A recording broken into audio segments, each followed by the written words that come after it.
destroyed or we're being killed or people are stealing from us. Our flesh doesn't like that. My mind doesn't like being maligned. Right. Even if my flesh isn't bothered. Right. I just don't like being called names or saying I'm this for being a believer, saying I'm that for telling the truth. Yeah. And we get into this, we forget how much authority and power that the Holy Spirit has given us to take care of some of those situations. But at the same time, he's going, I'm going to let some of this stuff slip through the cracks. Take it as a badge of honor, which Paul did. You read what you read and read what he was saying there. He took it as a badge of honor. He says, I didn't like it. I didn't like getting beat, killed, stealed, beat up, or shipwrecks, thrown in jail. I didn't like none of that. But it was best for the kingdom. It was best for the mission that was given to me. Because every time I looked back and smiled at the guy that was beating me, that I was chained to, that was throwing stones at me and smiled at him or shared the gospel, and I had the opportunity, he goes, why are you still loving on me? Because that's the Christ that I serve. We'll break that soldier down at some point. You go through the book of Martyrs and you see all those stories. But I want to see if we can get to verse 10. I think we're in verse 7 in John 10 again.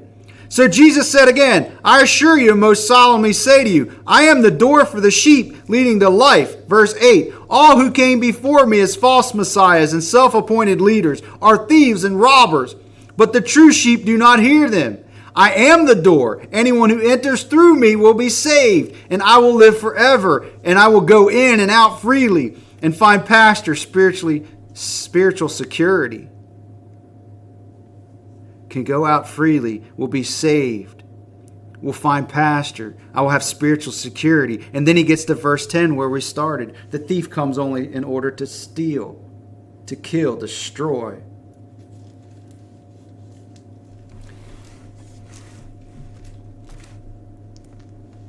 The thief comes to just give depression. Makes you feel like you have an emptiness. You're perceiving that you're worthless.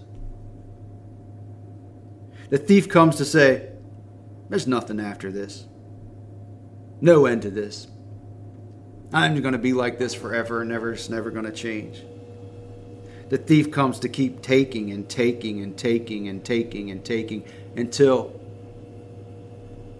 you're spending eternity somewhere. Whether it's with him because he took your salvation, he didn't take your salvation. Until he kept you from being saved. And you just never knew the shepherd. Or your life was just a living hell, as a lot of people say on earth, and you had the ticket to get into heaven. And Jesus was like, you allowed the devil to steal and to kill and to destroy so much more than it was supposed to happen because you had authority over certain situations.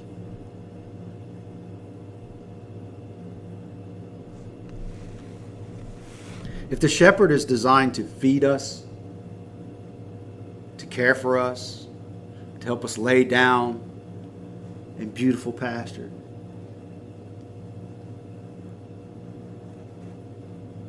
why do we do such a bad job listening? Why did we do such a bad job trying to listen? That's the devil. It is the devil. And you go back to why prayer wasn't answered that I kind of threw in the middle there. Prayer's not answered because I'm not obedient to the voice of God. Because as I'm praying, I should be listening. How do I pray for this situation? And how should I pray? And there's been many times God's told me not to pray that way. And I'll be like, well, you healed